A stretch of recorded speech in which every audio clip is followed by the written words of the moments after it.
Friends, welcome to the new episode of my channel. আমি Prince এবং এই ভিডিওতে কথা বলবো বেশ কয়েকটা ব্যাপার নিয়ে। একদম প্রথমে যেটা নিয়ে কথা বলবো সেটা খুবই বড় একটা আপডেট, সেটা হচ্ছে তেলাপতি বিজয়ের আপকামিং সিনেমা নিয়ে। তো তেলাপতি বিজয়ের নেক্সট বেশ কিছু কাজ আসতে চলেছে এবং সেগুলো খুবই বড় কাজ হতে চলেছে, কিন্তু তার আগে একটা পিওর মেন স্ট্রিম একটা কমার্শিয়াল মুভি কিন্তু হতে চলেছে তেলাপতি বিজয়ের তরফ থেকে, এবং এটা হবে হচ্ছে ডিবিবি ফিল্মসের তরফ থেকে। ডিবিবি ফিল্মস মানে যারা ট্রিপল আর এর প্রডিউসার ছিল, যারা ওজি বলে যে সিনেমাটা আসছে, আমরা জানি শীঘ্রই রিলিজ করবে, সেটা সেপ্টেম্বরে সম্ভবত এই বছরই রিলিজ করছে। দে কল্ড মি ওজি বলে যে সিনেমাটা পাবন কল্যাণের আসছে, সেটারও তারা আর কি প্রডিউসার, এবং তারা খুব বড় স্কেলের কাজ বানায়।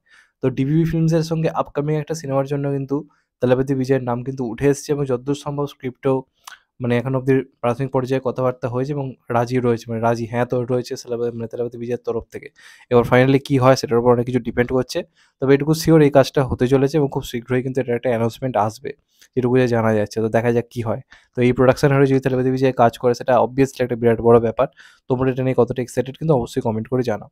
এরপর যেটা নিয়ে কথা বলবো সেটা হচ্ছে ক্রিস ফোর নিয়ে। ক্রিস ফোর সম্বন্ধে তো একটা বড় আপডেট উঠে এসছে, এবং ঋত্বিক রোশন একটা রিসেন্টলি একটা ইন্টারভিউতে ক্লিয়ারলি জানিয়ে দিয়েছে যে ক্রিস ফোর হচ্ছে একদম কনফার্ম।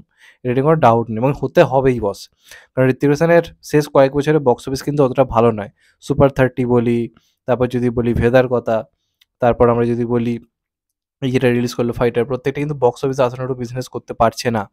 তো এই মুহূর্তে ঋত্বিক রোশনও জানে একমাত্র যে সিনেমা তাকে একটা হিউজ একটা মানে বাস তৈরি করতে পারে। তো আমাদের দুটোর মধ্যে একটা তো ঋত্বিক অলরেডি করছে, যেটা হচ্ছে ওয়ার টু, কবির চরিত্র নিয়ে সে ফিরছে আবার। আরেকটা কিন্তু অবশ্যই ক্রিস। ক্রিস ফোর হচ্ছে, এটা রিসেন্টলি ঋত্বিক একটা ইন্টারভিউতে ক্লিয়ারলি বলেছে, ক্রিস ফোর সম্বন্ধে আপডেট দিয়েছে। সেখানে বেসিক্যালি প্রশ্ন করা হয়েছিল যে ফাইটার যে বক্স অফিসে চলছে না সেটা নিয়ে। সেখানে ঋত্বিক জানায় যে আমি বক্স অফিস নিয়ে ভেবে কখনোই কাজ বানাই না, আমার অনেক ভালো ভালো সিনেমাই বক্স অফিসে চলায়নি, ফাইটারও সেগুলোর মধ্যেই একটা। যে এত ভালো প্রশংসা হচ্ছে এতেই আমি খুশি, আমি নিজে কাজ করে খুশি হয়েছি, এটাতে ঋত্বিক রোশন খুশি। তা সেই ইন্টারভিউতে একটা জায়গাতে ঋত্বিক রোশন জানিয়ে দেয় যে ক্রিস ফোর নিয়ে আমরা কাজ করছি, এবং খুব সম্ভবত 2025-এর শেষ দিক করে ক্রিস ফোর সম্বন্ধিত, মানে 2024-এর শেষে ক্রিস ফোর সম্বন্ধিত কিন্তু আপডেট আসতে চলেছে বড়সড়, এবং 2025-এর শেষ থেকে 2026-এর মধ্যে কিন্তু ক্রিস ফোর কিন্তু রিলিজের প্ল্যানিং করা হচ্ছে। তো দেখা যাক কী হয়। আমি এটা শোনার পর জাস্ট পাগলের মতো এক্সাইটেড হয়ে আছি ক্রিস ফোর নিয়ে, এবং এটাই আমার মনে হয় ঋত্বিক রোশনের সবথেকে বড় কামব্যাক হবে। 2013-এ যখন বক্স অফিস 200-250 কোটি হওয়া খুব ডিফিকাল্ট ছিল, সেই সময় ক্রিস ফোর এসে দ্রুত, মানে আমার এখনো মনে আছে দ্রুততম 200 কোটি মানে করে দেখিয়েছিল। যদি ঋত্বিক এখন ক্রিস হয়ে ফেরে, আই থিঙ্ক মানে অনেক বক্স অফিসের রেকর্ড ভাই ভাঙবে, অনেক অনেক রেকর্ড ভাঙতে পারে যদি ঠিকমতো জিনিসটাকে ব্যাটে বলে করে যদি বানাতে পারে। দেখা যাক ফাইনালি কী হয়। আর লাস্ট যেটা নিয়ে কথা বলবো সেটা হচ্ছে বেসিক্যালি একটা বক্তব্য নিয়ে।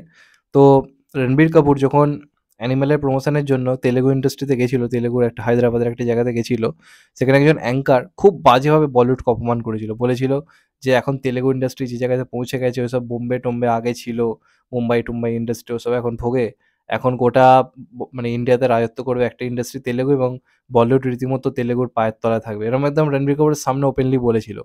খুবই বাজে একটা অ্যাঙ্কারিং করে বলিউডকে নানাভাবে ছোট করেছিল। যে ইন্ডাস্ট্রি ইন্ডিয়ান সিনেমার ইতিহাসে সবথেকে বড় ইন্ডাস্ট্রি, তাকে জাস্ট খিল্লি করা হয়েছিল। কারণটা কি? বলিউডের সামনে সাউথ মাথাচাড়া দিয়ে উঠেছিল আগের বছরের যদি আমি কথা বলি, মানে আগের বছর না, 2022-23 টাইমে বলিউডের ওপর সাউথের যে বাড়াবাড়িটা শুরু হয়েছিল, সেটার এগেনস্টে সেই কথাটা আর কি বলেছিল। তখন রণবীর কাপুর কিচ্ছু বলেনি, সেটা মুচকি হাসি হেসেছিল।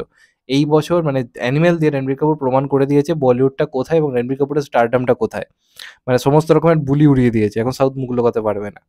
তার কারণ হচ্ছে প্রথম কথা, অ্যানিমেল যে বিজনেসটা ডোমেস্টিক বক্স অফিসে করেছে, সেটা কিন্তু সালার কিন্তু ক্রস করতে কখনোই পারেনি। হিন্দিতে সেরকম বিজনেস করতে পারেনি। অবশ্যই ক্লাসেসে ভালো, কিন্তু যেরকম ধরনের লাভালাভি করছিল তেলেগু ইন্ডাস্ট্রি, সেরকম কিছু করতে পারেনি। আর তাদের ওখানেও যদি ডোমেস্টিক বক্স অফিসের কথা বলা যায়, সেখানেও কিন্তু ডোমেস্টিক বক্স অফিসে এইটা যে বিজনেসটা করেছে আর কি অ্যানিমেল, সেটাও কিন্তু ব্রেক করা পসিবল হয়নি। তো বলিউড যখন ফর্মে থাকে, বলিউড যখন নিজেদের সেরা কাজ বানায়, কী হতে পারে সেটা অ্যানিমেল প্রমাণ করে দিয়েছিল। আর এবার ব্যাপার হচ্ছে নেটফ্লিক্সে কদিন আগে সালার এসছে, সেখানে তারা খুব জোর জবরদস্তি একটা প্রচার করে যে এটা গ্লোবালি সব রেকর্ড ভেঙে দিচ্ছে, এবং গ্লোবালি রেকর্ড ভেঙে দিচ্ছে এই কথাটা বলার পরে আমি একটা হিসেব বলছি। ওখানে বলা হয়েছিল যে গ্লোবালি আর কি ঝড় তুলেছে, এবং প্রথম মানে সালারের 9 দিনের এখন অবধি ভিউজ গিয়ে দাঁড়িয়েছে 3.60 মিলিয়ন। ঠিক আছে, হিসেবটা দেখুন।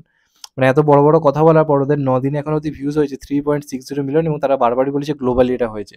এবং প্রথম 2 দিনে 1.6 মিলিয়ন ছিল হচ্ছে সালারের, মানে নেটফ্লিক্সে ভিউজ। আপনাদেরকে বলে রাখি, অ্যানিমেল যেটা অলরেডি এত লোক দেখে নিয়েছে, এবং এটাকে হিসেব মতো সব গ্লোবাল হিট ফেভারিট তারা প্রচার করেন, এটাকে লোকাল হিট বলা হচ্ছে। সেই লোকাল হিট সিনেমার 3 দিনের নেটফ্লিক্সে ভিউজ কত জানেন? 6.2 মিলিয়ন, 6.20 মিলিয়ন আর কি রেকর্ড হয়েছে ভাই, রেকর্ড। তো তারা যতই বাড়িয়ে বাড়িয়ে প্রচার করুক আর কি, স্যালারি টিমের তরফ থেকে এই হ্যান হয়েছে, ত্যান হয়েছে, গ্লোবালি এই রেকর্ড ভেঙে দিয়েছে, ওই রেকর্ড ভেঙে দিয়েছে। শুধুমাত্র গ্লোবালি বাদ দিচ্ছি, লোকালি সমস্ত রেকর্ড ব্রেক করে রেখে দিয়েছে অ্যানিম্যাল। তো এর থেকে বোঝা যাচ্ছে বড় বড় বাতলে মেরে কিছু হয় না, আসল সময় কাজই করে দেখাতে হয়। তো সেটা কিন্তু বলিউড করে দেখালে, এবং বলিউড যে আজও যে বাপ রয়েছে, বাপ লেভেলে যে রয়েছে, সেটা অবশ্যই আরও একবার প্রমাণিত। তো কোথাও গিয়ে রণবীর হিসেব মতো ধুয়ে দিল সাউথকে, এই যে এত বড় বড় বুলি, এবার সবাই চুপ মেরে গেছে, আর মুখে কোনো বক্তব্য নেই, এবং এটা দরকার ছিল। এটা সত্যি কথা বলতে গেলে দরকার ছিল। সাউথে ভালো ভালো কাজ হচ্ছে, অবশ্যই সেটাকে করছি, কিন্তু তাদের যে বাড়াবাড়ি, এই ইন্ডাস্ট্রিকে পায়ের তলায় রাখবো, এই করবো, এই যে অ্যারোগেন্ট যে বক্তব্যগুলো শুরু হয়েছিল, সেটা কিন্তু কোথাও গিয়ে আবার বন্ধ হলো, এবং তার জন্য রণবীর কাপুরের বিরাট একটা প্রশংসা মানে প্রাপ্য।